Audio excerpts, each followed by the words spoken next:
Several people in the audience have said the things that he's saying, but you really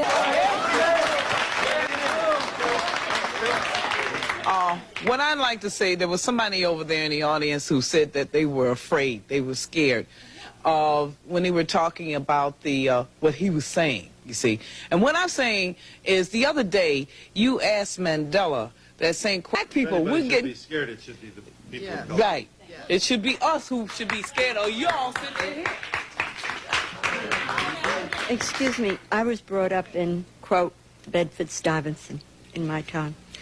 But I would like to say what scares us is I think we hear violence.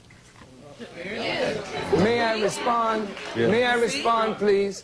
I'm sorry. All right. Minister Farrakhan, would you explain why it is relevant at this stage in 1990, with all that we've gone through, why it is still relevant to try and to educate or to get white people to understand the plight of black people? Shouldn't the energy be directed to us? Right on. If I may, my work is directly to black people. I spend 99% of my time dealing with us to help us reform our minds and spirit that we may do for ourselves. However, when you live in a society like this, and we know that in order to effect a solution to a problem between black and white, then there's going to have to be some meaningful dialogue between black and white in order to effect a solution. The young lady said she's afraid of violence. And isn't it sad that we who have been the victims of so much violence, now whites fear violence from us? We do not have a history of killing white people. White people have a history of killing us. See? And what you fear, may I say this, sir?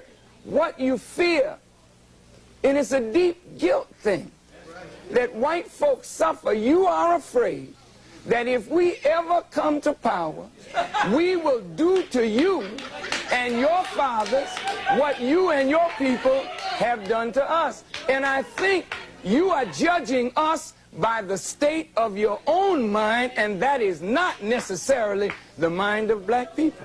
And we'll be back in just a moment. I said in the first segment it was a crime of omission as well as a crime of commission. And that crime has affected both white and black. White folk have been made to believe that the history of civilization begins in Egypt and that Egypt was a white civilization. And that many whites have been made to believe that black folk were just in the jungles of Africa running around with no clothes on and never contributed anything to the advancement of civilization, while at the same time there are Masons and Shriners. Some of your parents are Shriners and Masons, and they put on the fez of the Muslim people. And what they're studying is the true history of the black people of this earth. I think if the proper education were given to black and white, we could come away with a healthy respect one for the other. I want to clear this, that I don't think black people disrespect the tremendous accomplishments that white folk have made. But if white folk do not know what black people have contributed to the advancement of civilization, it leads to a disrespect of a whole segment of the population. And this is why today I will say that black children, as much as we need education, we don't want to go to these schools because the food that we are being fed is not proper. But any one of us can go into the schools where there's no discipline, where there's madness in the corridors, and we can speak to our youth and get their attention in a matter of moments, because we are teaching them that which their souls yearn for, that is a proper knowledge of self. And if they won't give it to us, we have the responsibility to give it to ourselves. One of the speeches of Minister Ms. Farrakhan is this, and of course it happens in the year 1990, where it was in a mixed audience of different people the black, the white, the Indians, and every other. And he was talking about the struggles, the pain, the experiences of black people living in America, even though that was not too far from 1965, where the Civil Rights Act has just been enacted. And of course, after the Civil Rights Act, you know what happened, whereby blacks began to say that they won't do those menial jobs. And of course, a lot of immigrants were brought in, Indians, Asians, and all of that, they were brought in.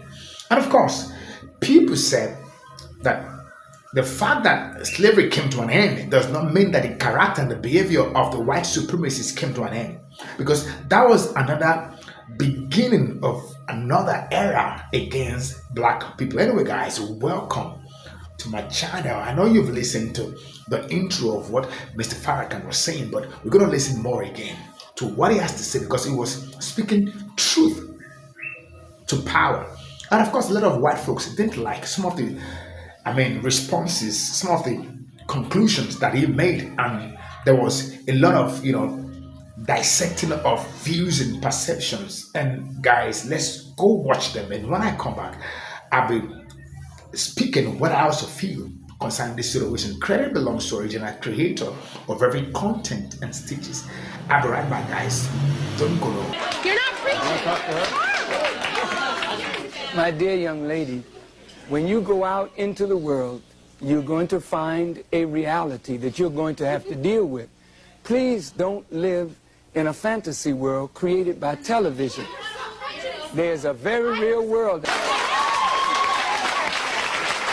Mr. Farrakhan, I sit here and I'm seething. The things that you're saying only divides us. Well, what is it that he said that makes you angry? I don't like what you say about Jews or any other people. These things that you... And when you look at us, you're not... talking about Jews. He's talking about an abasement of their religion Phil, by excuse some me. people. Excuse me.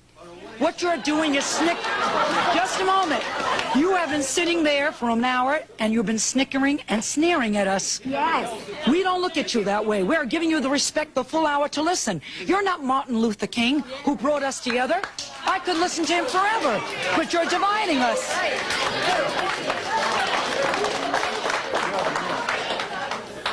Well, since I have 1 minute, I really thank you for the privilege of speaking to you and with you. I would hope that we as black people would come together and form a united front to deal with the problems that confront us. And then I would hope that whites would actually begin to know more about the condition that you are totally oblivious to. The Kerner report said that most whites know nothing really about what it is like to live in the ghetto. So if, as the... What? Who is the mayor? Yes, and we don't know anything about. Who's the mayor of New York that you're speaking to that you know nothing about, we claim? Whom didn't we... Yes, yes. I would just like to say that I am terrified that even you, someone who's obviously educated, has given up hope completely. Like when you call upon us, you say white folk, you say black people, Jewish people. Why can't we come together? We obviously can come together. We just have to. We just have to find a way to do it.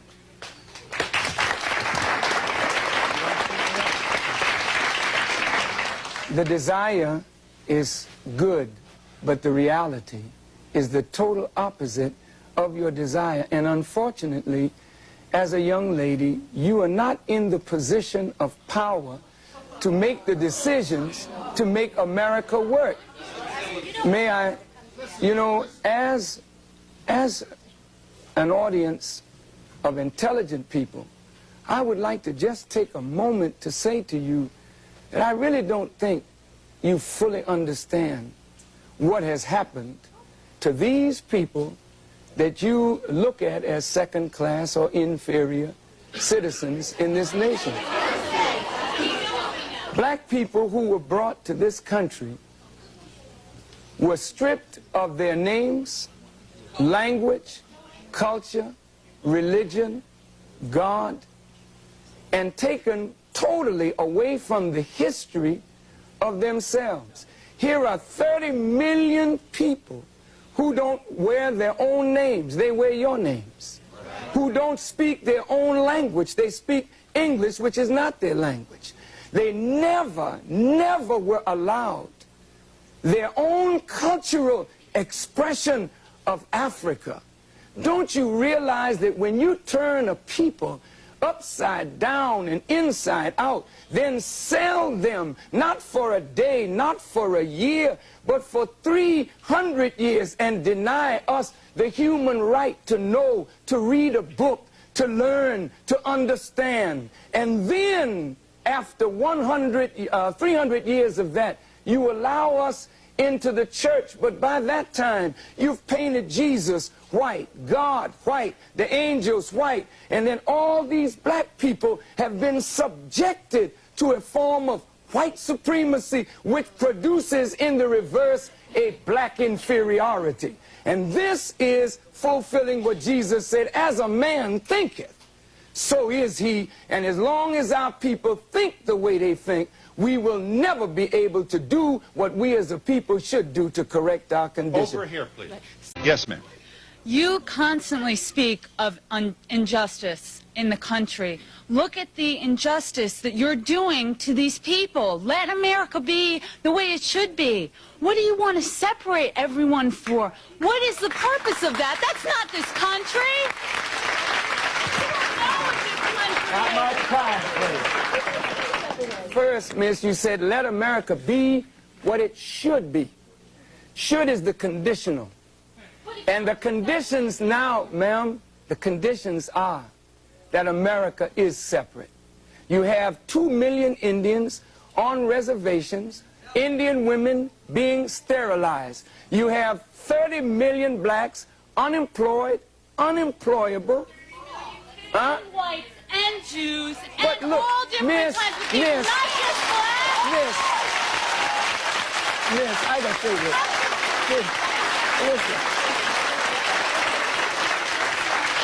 Miss, Jews have organizations and leaders looking out for their concerns. Whites have organizations and leaders looking out for their concerns. As a black person, I reserve the right to look out for the concerns of my own people. And if we all look out for the concerns of our people and do justice by our people and by one another, then possibly America might be conditionally what you think it ought to be, but I really don't think you got that amount of time.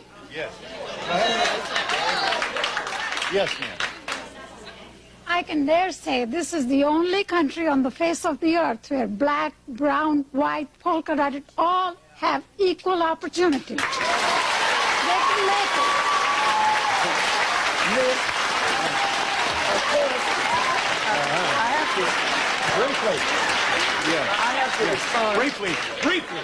Minister Farrakhan, I've been reading the NAACP reports and the National Urban League reports, and recently I was reading in the Washington Post where Dr. Kenneth Clark, one of our greats, was now lamenting over the fact that he has found that America is indeed separate and unequal, and that he has lived his entire life fighting for integration. Would you please, for these few moments, to the blacks who are listening in the audience, speak of a black united front and how we can begin to pull our people together? Certainly, the lady who raised the point that America is a great land of opportunity, we can't deny that America has given everyone who has come opportunity. But to the blacks who built this, I suggest to you, miss, you are not qualified to speak for us. You are not qualified to speak for us. You are only qualified to represent yourself and your opinion. But really, those of us who have suffered this, we know what we're talking about. So now I would like to just address this point. I'll give you an opportunity in just a moment.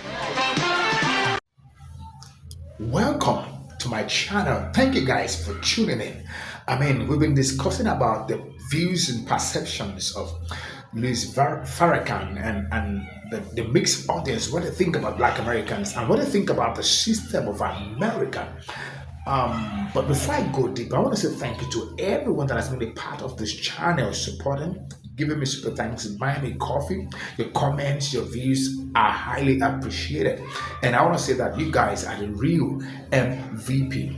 See, let's go back to the discussion. See, a lot of white folks are so uncomfortable when they see black people talking about what they experience or what they are experiencing, especially when it's coming from the angle of leadership. Someone is speaking for the black folks. It looks like they are confronted.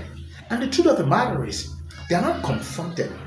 The black people are actually speaking their experience, what they have experienced, their forefathers, their grandfather, what they've experienced. And it looks like there's a lot of disalignment, a blatant and an empty view of the palm color people, because they seem not to understand what the black Americans have gone through.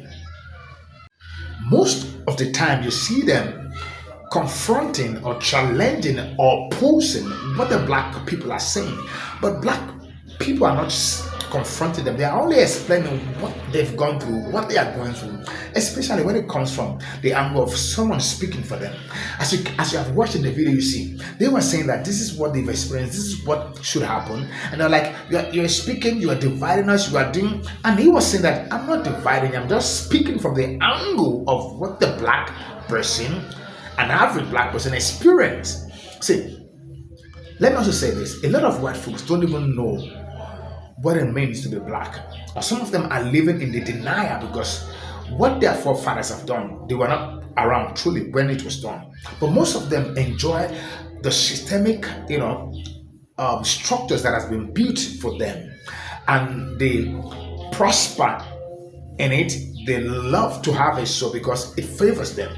Until recently, when some of those things were changing, a whole lot of them love to have it so, and a whole lot of them are living in denial that everybody is equal. I mean, you had one of the Indian immigrant, the woman who said, America is a land that gives equal right to everybody. And that's a blatant lie, and that's not true. I wish that man can come and say that again in this time. That was 1990. If there's anything that was done to black Americans, it's the fact that when black Americans said they were tired of slave trade and slave trade came to an end, America began to they brought in a lot of immigrants, Asians, Indians, a lot of them. And of course, they gave them opportunities to start a business, to go to school. What black Americans were not entitled to. They can't have access to loan, they can't get ready house in some neighborhood. They were literally caged so that immigrants were given an opportunity to start a better life. And that's what is happening today. You see, Asians having stores in black neighborhood and they are making money. And those Asians and those immigrants were not allowed to have such privilege. They can't even start a business in white neighborhood. But they brought them to black neighborhood to establish them. They give them the fund to start a business. See, this thing did not start today. It has always been. And this exactly, imagine the feedback Minister Farrakhan was getting from the palm color people at the audience. Imagine the feedback. How much more today? What black Americans and anyone that cares to represent them is the fact that the struggle is not today. And that's what black Americans are saying.